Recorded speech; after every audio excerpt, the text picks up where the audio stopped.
Hopefully he doesn't say anything that gets us kicked out. Okay, here I come. In this episode, we fulfill a dream of arriving at Shelter Bay Marina, provision the boat for French Polynesia, and transit the canal as line handlers. But then we face, for the first time, a serious threat to our sailing career.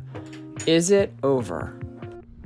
Whoa, it's a big day today. Oh man, today we're heading to Shelter Bay. It just so happens that this morning we're gonna have wind. We didn't think we thought we were gonna have to do a lot of motoring. The wind's really nice. We're gonna take advantage of it. So it's just perfect how it's evolved in our favor. This is our final passage in the Caribbean. I know. Today we enter the breakwater where it's the official Panama Canal Zone. So once we get in there, we're not leaving unless something really weird happens. Very exciting. Yes, it is.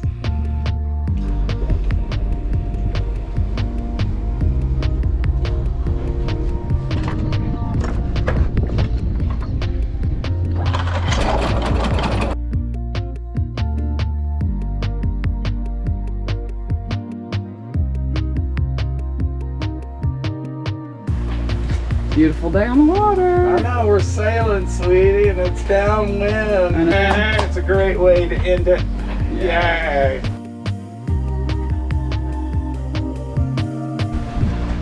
The Admiral is switching out the reef lines right now. To work even while under sail, she is super industrious. What's up, Admiral? I need your help. Okay, here I come. We are coming into the Panama Canal Zone. As you can see, look at all of the ships that are out there. And on our chart plotter as well, you can see all of the boats that are hanging out here, waiting for their turn to get into the Panama Canal.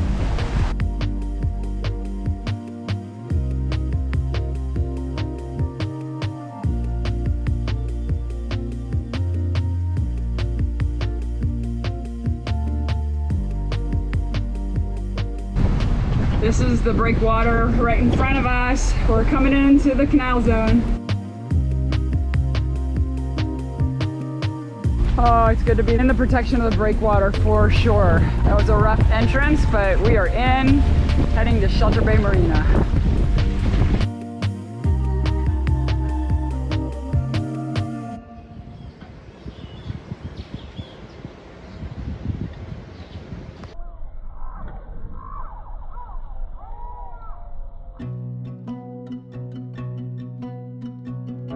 So we got to Shelter Bay, and it's pretty much a rite of passage to stop at that marina. It's the last place most people go before they go through the canal. Well, that, and you know, it's not cheap, but it is one of the best, if not the best, marinas that we've ever been to. And it's in an incredibly beautiful historic area.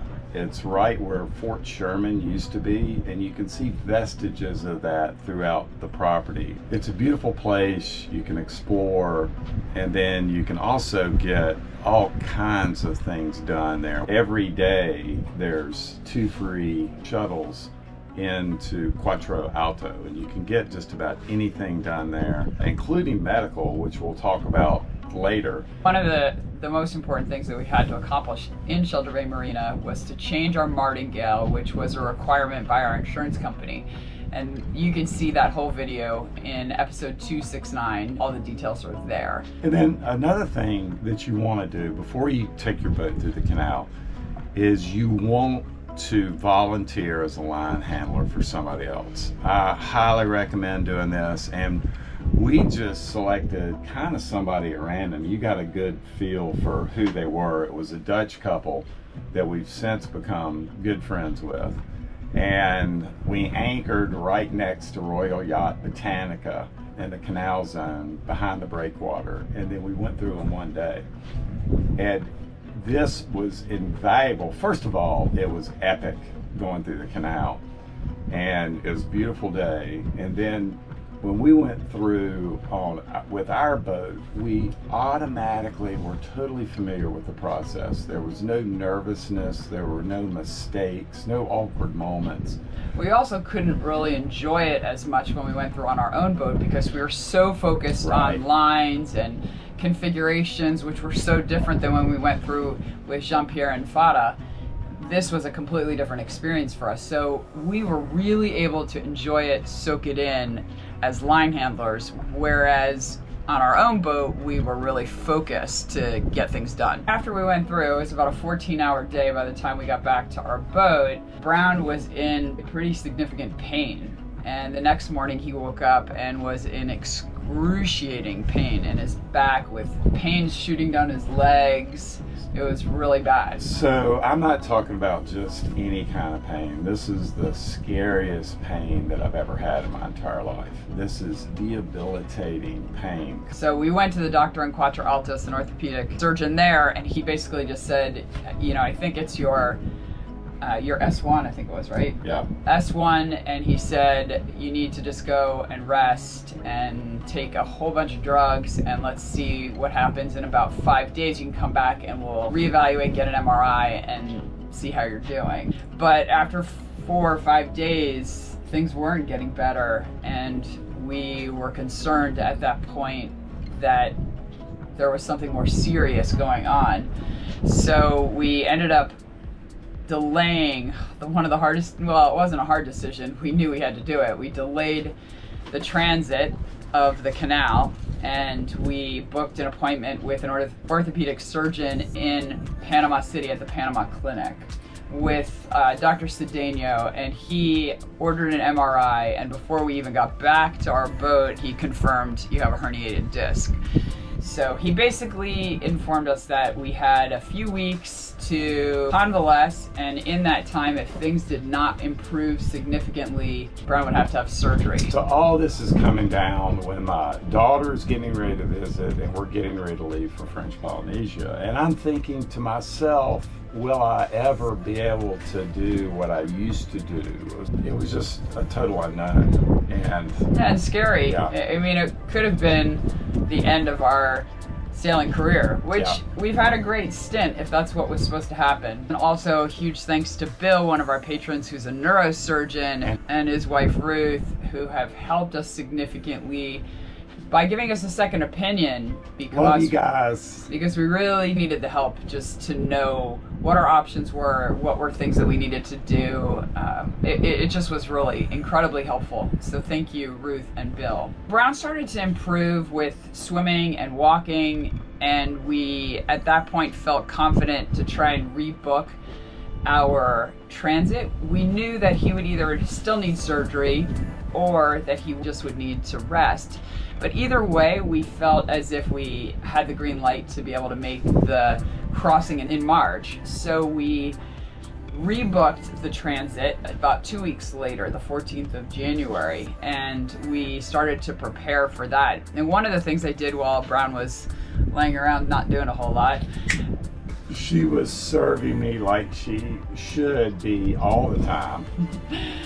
one of the things I did was put together a packet for the French embassy. We want to stay in French Polynesia for at least a year when we get over there. And to do that, you have to apply for a long-term visa before you get to French Polynesia. So the process is to put together a whole lot of paperwork and book an appointment for an interview at the French embassy, which we did. And we were able to do that while Brown was convalescing at Shelter Bay Marina. And he felt well enough to be able to get to Panama City and get that done. It's a huge day for us today. Today we go to the French embassy in Panama City to interview for our long stay visa. We're really hoping that the interview and everything goes well, that all of the paperwork is correct. I think we printed close to 60 pages of documents because they require so much stuff to be able to get your long-term stay visa. We have dressed up a little bit to make a better impression, and this is Brown's outfit. That's the most important part. Hopefully he doesn't say anything that gets us kicked out. We hired a driver for the day to make it easier for us. So we are heading out at 7 this morning, and we're going to make a bunch of stops along the way before we have our interview at 11:30 this morning. We are going to try and get a motor for our dive compressor, some new high pressure hose for the compressor as well so that it extends and reaches the dive tanks.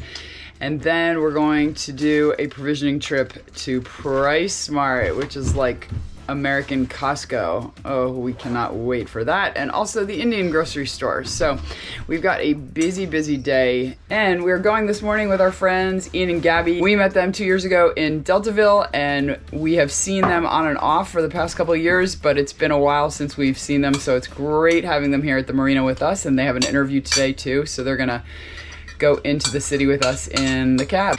That's what's on the agenda today. The sun has finally come up and we are gonna be out of here.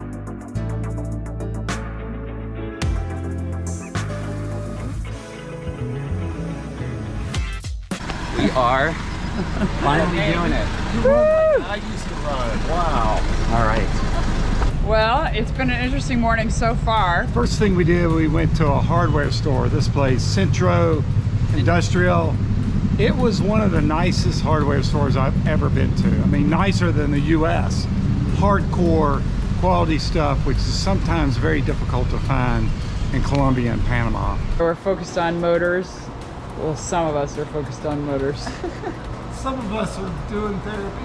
We were there to get a motor for our dive compressor, which we think we might have found something, but we've got to go back and measure our pulley. It's and so then crazy. If our pulley is the right size, then we're good to go. Yeah, so that's good news. So many things had to work in order for us to do this off of our solar, but we're determined to reduce our carbon footprint and not to have to rely on fuel, which is flammable, on the boat. And then we went to a hydraulic hose store, and believe it or not, we were able to walk out in 15 minutes with 2 hydraulic hoses, 15 feet long for us and for Ian and Gabby, which was great. You know, and the thing is, they are nothing standard, so it's all custom, and it wasn't too expensive. No, $80 for each one. Yeah. So then we went to the French embassy, and we were really hoping it was going to go well, and we turned over our paperwork to be reviewed. The interviewer came out and she said, "I'm sorry, but your photos are being rejected." And our picture, which has to be certain specification, they have to run it through a biometrics to make sure it works. And the first picture that she had did not.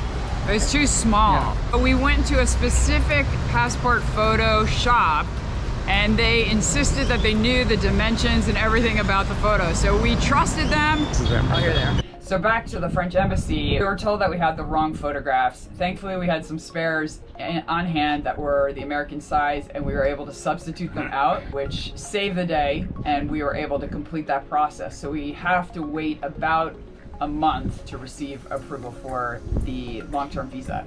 The rest of the day, we went to the Indian grocery store and provisioned there, and then we went to PriceSmart, which is like Costco.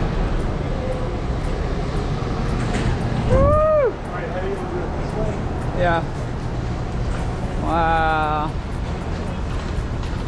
The moment we've all been waiting for, sweetie. Yeah. Last chance before you go to the Pacific. There won't be another place until Australia like this, and it'll be a lot more expensive. Now, mind you, Brown can't lift anything, and we filled 4 huge carts with groceries, and thankfully our van driver and his wife were so kind. They helped us load the van, and then when we got to Shelter Bay, they helped us unload the van. Man, that was a big day. We got our money's worth with all that we accomplished that day. That was huge. Yeah. And thank you to Ian and Gabby too, who just were extremely helpful in getting all of our groceries back to the boat too. All right, we have successfully made it back to the boat thanks to Ian and Gabby. Getting our groceries, all of our provisions on board. We've got a lot of work to do over the next couple of days. Oh, this is crazy. Not as bad as it could be though.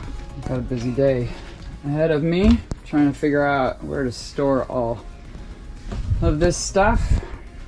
Hopefully we have some space. Making progress, so excited. Long way to go, but definitely better than where we were yesterday.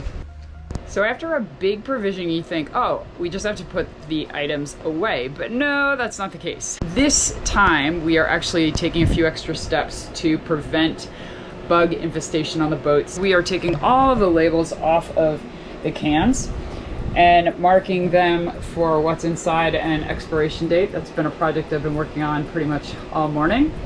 And the other one is we're getting rid of all of our cardboard. And the reason we do both of these tasks is because cockroaches lay eggs inside the labels, and then they feed themselves off of the glue in the labels. So if we take the labels off, hopefully we've gotten rid of the cockroach eggs, and they also feed off of cardboard. So anything cardboard on the boat has to go. So because we finished the provisioning and we had about a week before our transit, we decided to tackle one more project before going through the canal. It was another project that was mandated by our insurance company. We had a gel coat crack in the bow that needed to be fixed. So Brown went and started working on that, and the rest of that story of how that's fixed is going to be in the next video. It was a scary moment there. We didn't know if it was a structural issue or it was just a superficial issue. It turned out to be superficial, but you'll see that in the next video. There they go. Our friends are hitting the canal today. Have fun. Bye guys, I love you. Love you too. People were departing on a daily basis from Shelter Bay Marina, going through the canal each day, friends and people that we had just met, and we knew that our time was coming, and we were very excited about that. It's a huge absolutely amazing bucket list thing to bring your boat through the canal, and it's a process, and it's not easy. It's not difficult, but it's a process, and it's just incredible going from the Caribbean side to the Pacific side, and the fact that it is so easy to do. 20,000 plus people died building it so that you could do that all in one day and not have to go around the horn. I mean, it's just like, it's an epic history, it's an epic experience. And having done it twice is even better. So we'll share all of that with you in future videos, but for now we just want to say thank you so much for watching. A huge thanks to our patrons. We appreciate you so much. Thanks for your support. We love you guys, and we look forward to seeing you next week in our next video. Have a great week. See you guys. Thanks.